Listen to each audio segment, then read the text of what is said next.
Hello guys, അസ്സലാമു അലൈക്കും, നമസ്കാരം. എല്ലാവർക്കും എൻ്റെ പുതിയ വീഡിയോയിലേക്ക് സ്വാഗതം. അപ്പോൾ ഇന്ന് നിങ്ങൾക്ക് ബറാത്ത് സ്പെഷ്യലായിട്ട് ഒരു കസ്റ്റേർഡ് ഉണ്ടലിക്കുമാണ് ഞാൻ കാണിച്ചു തരുന്നത്. വളരെ വെറൈറ്റിയാണ്, അതേപോലെ ടേസ്റ്റിയാണ്. ഉണ്ടാക്കാൻ കുറേ ജോലിയൊന്നുമില്ല. കുറച്ച് ഇൻഗ്രീഡിയൻസ് ആദ്യം തന്നെ വേവിച്ച് വെച്ചാൽ പിന്നെ പെട്ടെന്ന് പണി തീരും. അപ്പോൾ അതെങ്ങനെ ഉണ്ടാക്കുന്നതെന്ന് നോക്കാം. ഞാനിവിടെ 250 ml മെഷർമെൻറ്റ് കപ്പിൽ അര കപ്പ് കടലപ്പരിപ്പുണ്ടല്ലോ, അത് എടുത്തിട്ട് 4 മണിക്കൂർ കുതിരാൻ വെച്ചിട്ടുണ്ടായിരുന്നു. ഇനി നമുക്കിതൊന്ന് വേവിച്ചെടുക്കണം.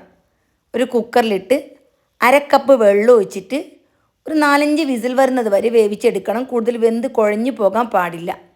പിന്നെ വേണ്ടത് അര കപ്പ് തേങ്ങ, അതിലേക്ക് ഒരു സവാളൻ്റെ പകുതി ഭാഗം, പിന്നെ കുറച്ച് ചെറിയ ജീരകം ഉണ്ടെങ്കിൽ ചെറിയ ജീരകം, അല്ലെങ്കിൽ പെരുംജീരകം, അത് നിങ്ങൾക്ക് ഏതാണ് ഇഷ്ടം അത് ചേർത്തിട്ട് നന്നായിട്ടൊന്ന് ചതച്ചെടുക്കണം. ഇനി അതൊരു ബൗളിലേക്ക് ഞാനിവിടെ ഒഴിച്ചു കൊടുത്തിട്ടുണ്ട്. ഇനി ഇതിലേക്ക് പുട്ടുപൊടിയാണ് ആവശ്യമുള്ളത്. ഞാനിവിടെ 250 ml മെഷർമെൻറ്റ് കപ്പിൽ അരക്കപ്പാണ് എടുത്തിട്ടുള്ളത്. പുട്ടുപൊടിക്ക് പകരമായിട്ട് നെയ്സ്പത്തിരിയുടെ പൊടി ഉണ്ടല്ലോ, അതും കുഴപ്പമൊന്നുമില്ല. ഞാൻ പുട്ടുപൊടിയാണ് എടുത്തിട്ടുള്ളത്. ഏത് പൊടിയാണെങ്കിലും തിളച്ച വെള്ളം ഒഴിച്ചിട്ട് കുഴച്ചാലും നല്ല സോഫ്റ്റായിട്ട് കിട്ടും. ഞാനെടുത്ത അരക്കപ്പ് പുട്ടുപൊടിക്കുണ്ടല്ലോ 3/4 കപ്പ് തിളച്ച വെള്ളമാണ് ആവശ്യമായിട്ട് വന്നിട്ടുള്ളത്.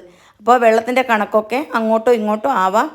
ഇനി തിളച്ച വെള്ളം അല്ലെങ്കിൽ ചൂടുവെള്ളമോ തണുത്ത വെള്ളമോ എങ്ങനെയാണെങ്കിലും കുഴപ്പമൊന്നുമില്ല. ചൂടുവെള്ളം ഒഴിക്കുന്ന അനുസരിച്ചിട്ട് ഈ മാവ് നല്ല സോഫ്റ്റ് ആകും. അപ്പോൾ ഈ ബോൾസ് കഴിക്കുന്ന സമയം ഹാർഡാവാണ്ട് സോഫ്റ്റായിട്ട് നല്ല ടേസ്റ്റി ആയിട്ട് കിട്ടും. ഇനി കുഞ്ഞു കുഞ്ഞു ബോൾസ് ആക്കിയിട്ട് ഉരുട്ടിയെടുക്കണം. ആ വീഡിയോയിൽ കാണുന്ന രീതി ശ്രദ്ധിച്ചാൽ മതി. ഇതുപോലുള്ള കുഞ്ഞു കുഞ്ഞു ബോൾസാണ് ഉണ്ടാക്കേണ്ടത്. ബോൾസ് വലുതായെങ്കിൽ കഴിക്കാൻ ടേസ്റ്റ് ഉണ്ടാവില്ല.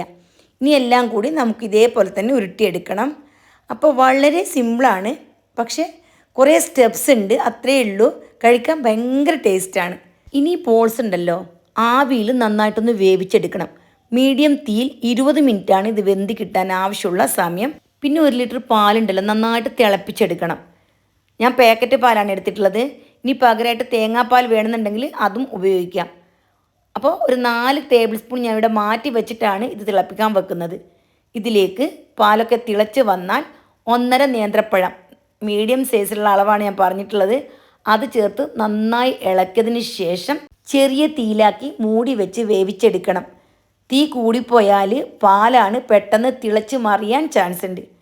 ഞാനിവിടെ തിളച്ച് 2 മിനിറ്റ് ഒന്ന് വേവിച്ചെടുത്തു. വെന്തതിന് ശേഷം ഇതിലേക്ക് ബോൾസാക്കി വേവിച്ച് വെച്ചിരിക്കുന്നുണ്ടല്ലോ, അത് ഇട്ട് കൊടുക്കണം. അതും ഇട്ട് നമുക്ക് ഇനിയും വേവിക്കാനുണ്ട്. അതുകൊണ്ടാണ് പഴം 2 മിനിറ്റ് വേവിച്ചാൽ മതിയെന്ന് ഞാൻ പറഞ്ഞത്. ബോൾസൊക്കെ ചേർത്തു നന്നായി മിക്സ് ചെയ്തു. ഇതിലേക്ക് വേവിച്ച് വെച്ചിരിക്കുന്ന കടലപ്പരിപ്പും കൂടി ചേർത്ത് കൊടുക്കണം. കടലപ്പരിപ്പ് വെന്ത് കുഴഞ്ഞു പോകാൻ പാടില്ല. ഇപ്പം ഞാൻ ഒറ്റയ്ക്ക് തന്നെ വീഡിയോ എടുക്കുന്നതുകൊണ്ട് നല്ലപോലെ ഷേക്കാവുന്നുണ്ട്. എന്നിട്ട് ഇതും ചെറിയ തീയിൽ 5 മിനിറ്റ് വേവിച്ചെടുക്കണം.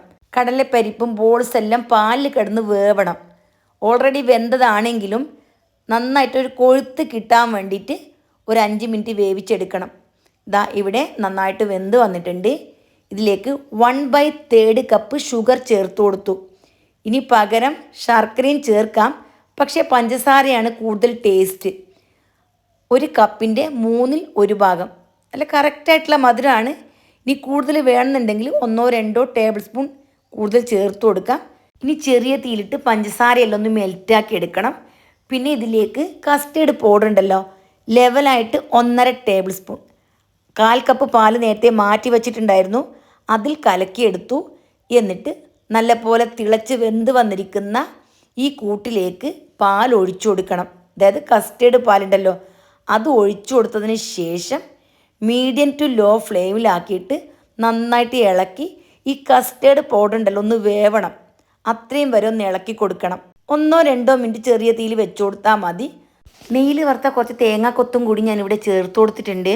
അല്പം ഒന്ന് കുറുകി വരുന്ന സമയമുണ്ടല്ലോ, നമുക്ക് ഫ്ലെയിം ഓഫാക്കി മൂടി വെക്കാം. കസ്റ്റേർഡ് പൗഡർ ചേർക്കുന്നത് കൊണ്ട് തന്നെ ഭയങ്കര ഫ്ലേവറും ടേസ്റ്റുമാണ്. ഇനി കസ്റ്റേർഡ് പൗഡർ ഇല്ല എങ്കിൽ അരിപ്പൊടിയോ അതേപോലെ കോൺഫ്ലോറോ എന്ത് വേണമെങ്കിലും ചേർത്ത് കൊടുക്കാം. 1.5 ടേബിൾ സ്പൂൺ ചേർത്ത് കൊടുത്താൽ മതി. ഞാനിവിടെ മൂടി വെച്ചിട്ടുണ്ടായിരുന്നു. ഇപ്പോൾ ജസ്റ്റ് ചൂടെല്ലാം ആറിയിട്ടുണ്ട്, നല്ല പോലെ കുറുകി വന്നിട്ടുണ്ട്. ഈ കൺസിസ്റ്റൻസിയിലാണ് നമ്മുടെ ഉണ്ടലിക്കം കസ്റ്റേർഡ് വേണ്ടത്. അപ്പോൾ കൂടുതൽ തിക്കും ആവണ്ട, കൂടുതൽ ലൂസും ആവണ്ട. ചൂടാറിയതിന് ശേഷമാണ് ഇത് കഴിക്കാൻ ടേസ്റ്റ്. ചില ആൾക്കാർ ഇത് ഫ്രിഡ്ജിലെല്ലാം വെച്ച് തണുപ്പിച്ചും കഴിക്കലുണ്ട്. അപ്പോൾ ബോൾസ് ഉണ്ടല്ലോ കുറച്ചും കൂടി ഹാർഡാവും. അപ്പോൾ എനിക്ക് പൊതുവേ ഇതേപോലെ തണുപ്പിച്ച് കഴിക്കാനാണ് ഇഷ്ടം, ഫ്രിഡ്ജിൽ വെക്കാണ്ട്. അപ്പോൾ എൻ്റെ എല്ലാ പ്രിയപ്പെട്ട കൂട്ടുകാർക്കും ഈ റെസിപ്പി ഇഷ്ടപ്പെട്ട് കാണുമെന്ന് വിചാരിക്കുന്നു. മറ്റന്നാൾ ബറാത്താണ്. അപ്പോൾ എല്ലാവരും ഇതൊന്ന് ട്രൈ ചെയ്ത് നോക്കണം. ട്രൈ ചെയ്തതിന് ശേഷം നിങ്ങളുടെ വിലയേറിയ ഉപദേശങ്ങളും നിർദ്ദേശങ്ങളും അറിയിക്കണം. ഇത് എല്ലാ നാട്ടിലും ഉണ്ടാക്കുന്ന റെസിപ്പിയാണോ, നിങ്ങൾക്ക് ഈ റെസിപ്പി ഇഷ്ടമാണോ, ഇതിൽ നിങ്ങൾ എന്തെങ്കിലും മാറ്റം വരുത്താറുണ്ടോ, ഇങ്ങനെയുള്ള കാര്യങ്ങളെല്ലാം നിങ്ങൾ കമൻറ്റ് ചെയ്യണം.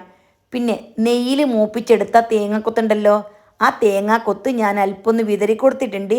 ഇതിന് കറക്റ്റ് അളവൊന്നുമില്ല, നിങ്ങൾക്ക് എത്രത്തോളം വേണം അതിനനുസരിച്ച് ചേർത്ത് കൊടുക്കാം.